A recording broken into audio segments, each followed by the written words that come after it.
नमस्कार. न्यूजनामा बातम्यांच्या जाहीरनाम्यामध्ये आपणा सर्वांचं मनपूर्वक स्वागत आहे. शिक्षक नेते, राष्ट्रवादी शिक्षक संघाचे जिल्हाध्यक्ष तथा विद्यार्थी प्रिय आदर्श शिक्षक म्हणून ज्यांचा गौरव केला जातो असे मदनराव धुमाळ यांचा आज गौरव होत आहे. त्याचबरोबर ग्रंथतुला त्यांची या ठिकाणी होत आहे. अनेक मान्यवरांचं आगमन या ठिकाणी झालेलं आहे. आपण थेट मदन धुमाळ सरांकडे जाऊया. सर, काय सांगाल? जवळपास 35 वर्ष शिक्षण सेवेमध्ये तुम्ही वृत्त घेतल्याप्रमाणे शिक्षकांच्या प्रश्नासाठी झगडलात. हजारो लाखो विद्यार्थी तुम्ही घडविण्याचं काम केलं. आपल्या काय प्रतिक्रिया आहे आज सेवानिवृत्तीच्या निमित्तानं? मला फार आज आनंद होत आहे. माझ्या सेवापूर्तीनिमित्त मदनराव धुमाळ सेवा गौरव समितीने तथा राष्ट्रवादी शिक्षक संघाने सेवा गौरव सोहळा या ठिकाणी आयोजित केलेला आहे.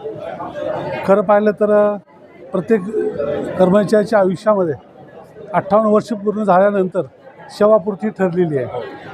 पण या 58 वर्षाच्या कालामध्ये किंवा सेवा कालावधीमध्ये तुम्ही किती लोकांना घडवलं, किती विद्यार्थी घडवलात, किती विद्यार्थ्याच्या जीवनामध्ये अंधार हटवून प्रकाश देण्याचं काम केलं, हा खरा जीवनाचा मुख्य गाभा आहे. मी माझ्या 35 वर्षाच्या सेवेमध्ये विद्यार्थी हाच माझा केंद्रबिंदू समजून सातत्यानं मी प्रामाणिकपणे काम केलेलं आहे.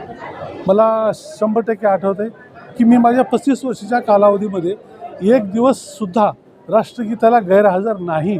म्हणजे हे माझं. आणि मी फार उच्च शिक्षित नव्हतो सुरुवातीला. नंतर मी हिंदी पंडित वगैरे डिग्री केली. मी 10वीला हिंदी शिकवायचो. माझा 10वीचा हिंदीचा निकाल हा 100% असायचा. माझ्या मागच्या वर्षी 3 विद्यार्थी हे हिंदी विषयामध्ये 99 गुण घेणारे आहेत. या वर्षीच्या निकालामध्ये सुद्धा माझ्या शाळेतील 5 विद्यार्थी 99 गुण घेणारे आणि 2 विद्यार्थी 100 गुणपैकी 100 घेणारे 100% राहतील एवढं तळमळीनं मी माझ्या. सर, शिक्षकांच्या प्रश्नांसाठी अनेक आपण आंदोलनं केलात, मोर्चे काढलात, शिक्षकांना न्याय देण्याची भूमिका आपण घेतली. नाही, जेव्हापासून मराठवाड्याचे शिक्षक आमदार विक्रम काळे यांच्या मी सोबत काम करू लागलो तेव्हा मला आंदोलनं फारशी करायची गरज पडली नाही. कारण आमदारसाहेब सभागृहामध्ये असल्यामुळे हा विषय फक्त आमदारसाहेबाच्या कानावर घातला तर तो 100% ते सोडवायचा प्रयत्न नक्कीच करायचे. त्यामुळे रस्त्यावर उतरून आंदोलनं करण्याची वेळ मला आली नाही. हां, ज्यावेळेस मी मराठवाडा शिक्षक संघटनेमध्ये काम करत होतो, PG दस्तुरकर सर स्वर्गीय यांच्यासोबत काम करत होतो, त्यावेळेस आम्ही अनेक आंदोलन नागपूर, मुंबई या ठिकाणी मंत्रालयावर मोर्चे काढलेले आहेत. विनोदन कृती समितीला आपण पाठिंबा दिलेला आहे. जुनी पेन्शनसाठी नागपूरला आपण महामोर्चा काढला. हे बाबी आहेत. परंतु लातूर जिल्हा परिषदेच्या अंतर्गत मी ज्यावेळेस काम करत असताना अनेक शिक्षकांना न्याय देण्याची भूमिका ज्यावेळेस मी घेतली आणि संबंधित अधिकाऱ्याला मी ज्यावेळेस एखादा विषय समजून सांगायचो त्यावेळेस तो विषय त्यांच्या लक्षात आल्यानंतर त्यांनी कधी अडवणूक केलेली नाही. माझ्या आयुष्यामध्ये काही असे अधिकारी होऊन गेले ज्या अधिकाऱ्यामुळं मी काही गोष्टी शिकलो, नियमावली मला लक्षात आली. प्रामुख्याने त्यामध्ये मला नाव घालेलं भाऊसाहेब तुपे, माजी उपसंचालक, माजी शिक्षा अधिकारी, माननीय डॉक्टर गणपतराव मोरे साहेब यांनी मला बऱ्याच गोष्टी शिकवल्या. नागेशजी मापारी साहेब यांनी मला काही गोष्टी शिकवल्या. सांगायचं तात्पर्य एवढंच आहे की मी अत्यंत स्वाभिमानी माणूस होतो, आजही आहे. मी कधी कर्मचाऱ्याच्या चुकीच्या वर्तनाचं मी कधी समर्थन केलेले नाही. मी शिक्षकांनासुद्धा हे सांगतो, आधी कर्तव्य नंतर हक्क.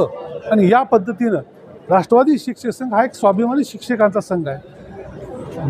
शाळा तिथं माझा कार्यकर्ता हे प्रामुख्याने मी लातूर जिल्ह्यामध्ये करून दाखवलं. अशी लातूर जिल्ह्यात किंबहुना अशी एकही शाळा नाही की ज्या शाळेमध्ये माझा जीवाचा कार्यकर्ता नाही. अशी शाळाच असू शकत नाही. अशा काही शाळा आहेत की ज्या विविध बॅनरखाली चालतात. RSS असेल किंवा एकदा BJPची शाळा असेल, तिथले पण शिक्षक माझ्याकडून त्यांचे मी कामाची सोडवणूक करून घेतात. फक्त ते समोर येत नाहीत, त्यांची मजबुरी आहे. अशा पद्धतीने काम करण्याची सातत्याने भूमिका मी घेतलेली आहे. आणि भविष्यात मी यापूर्वी अर्धवेळ म्हणून काम केलं. कारण माझी सकाळी 7:30 ते 12:30 शाळा असायची. मी धावत पळत 1 वाजता ऑफिसला जायचं. माझी वाट बघत अनेक शिक्षक बांधव माझे जिल्ह्यातून आलेले थांबायचे. ते मला फार खेदजनक वाटायचं. परंतु आत्ता मी फुल टाईम मोकळा आहे. 10 वाजता मी कार्यालयात हजर. म्हणजे पूर्ण वेळ सकाळी उठल्यापासून झोपेपर्यंत मी पूर्वी विक्रम काळे साहेबाचंच काम केलेलं आहे. भविष्यातही त्यांच्यासाठीच मला काम करायचं आहे. पण शिक्षकाचं शोषण थांबलं पाहिजे. शिक्षकाच्या हक्कासाठी शिक्षकाचे प्रश्न सुटले पाहिजेत यासाठी सातत्यानं मी प्रयत्न करत राहणार, यामध्ये कुठलीही शंका नाही. पुढची इनिंग कशी असणार आहे मदनराव धुमाळांची? जिल्हा परिषद सभागृहात दिसणार आहेत का शिक्षक नेते म्हणून संपूर्ण महाराष्ट्र तुम्हाला पिंजून काढायचं आहे? काय रणनीती असणार आहे? हे बघा, ह्याच्यामध्ये दोन गोष्टी आहेत प्रामुख्यानं, की आमच्या सर्व पदाधिकाऱ्यांनी या राज्याचे लोकप्रिय सहकार मंत्री बाबासाहेब पाटील यांच्याकडं विनंती केलेली आहे, मागणी केलेली आहे, किंवा आमच्या शिक्षक संघटनेच्या एकाही शिक्षकांना आत्तापर्यंत राष्ट्रवादी काँग्रेस पार्टीनं किंवा आमच्या नेत्यानं कुणाला कुठली संधी दिलेली नाही. किमान या माध्यमातून तरी एक आमचा माणूस सभागृहामध्ये असावा, जेणेकरून शिक्षकांचे प्रश्न सोडवले जातील आणि पक्ष आणखी मजबूत वाढेल. एवढीच याच्यामागची प्रमुख भावना आहे. आता पक्षश्रेष्ठीला आमचे नेते बाबासाहेब पाटील, विक्रम काळेसाहेब यांना जर वाटलं किंवा ठीक आहे मदन धुमाळ आपण संधी द्यावी, तर 100% मी संधीचं सोनं करेन.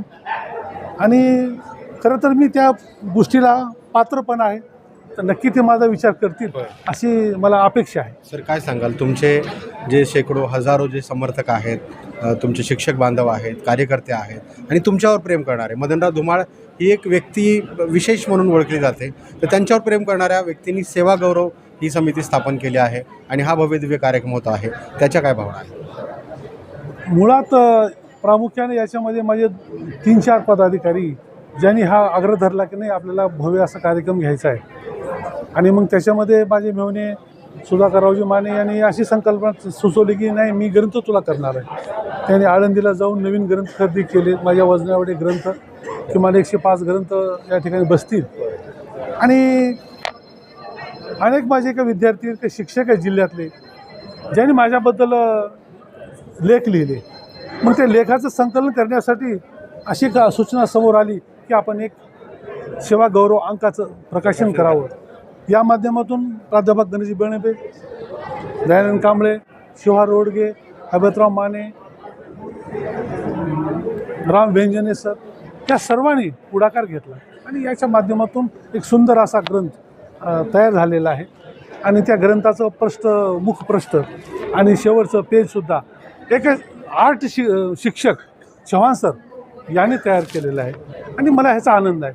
आता तुम्ही पाहत असाल या सभागृहामध्ये आम्ही कुठल्याही वाजागाजा केले नाही. प्रत्येक काम शिक्षकांनी केले, प्रत्येक काम माझ्या कार्यकर्त्यांनी केले आहे. इव्हन छोट्या छोट्या वस्तू खरेदी करण्यापासून ते किचनमध्ये पुरवण्यापर्यंतचं कामसुद्धा माझ्या कार्यकर्त्यांनी केलेलं आहे. रात्रभर काही कार्यकर्ते इथंच थांबून होते आणि खरं पाहिलं तर हेच माझी कमाई आहे, हेच माझं भाग्य आहे की असे कार्यकर्ते मला भेटले आणि त्यांच्यासोबत मी आजही आहे आणि भविष्यातही राहील. अगदी बरोबर आहे. हे होते मदनराव धुमाळ ज्यांनी आपल्या भावना व्यक्त केलेल्या आहेत. हजारो शिक्षक आणि विद्यार्थ्यांसाठी आपलं जीवन समर्पित आहे आणि यापुढचंही जीवन शिक्षण क्षेत्रामध्येच आपण शिक्षक बांधवांसाठी आणि विद्यार्थ्यांसाठी खर्ची करणार आहोत, अशा प्रकारचं वक्तव्य त्यांनी केलं. कॅमेरा पर्सन संतोष मानेसह इस्माईल शेख, न्यूज नामा, लातूर.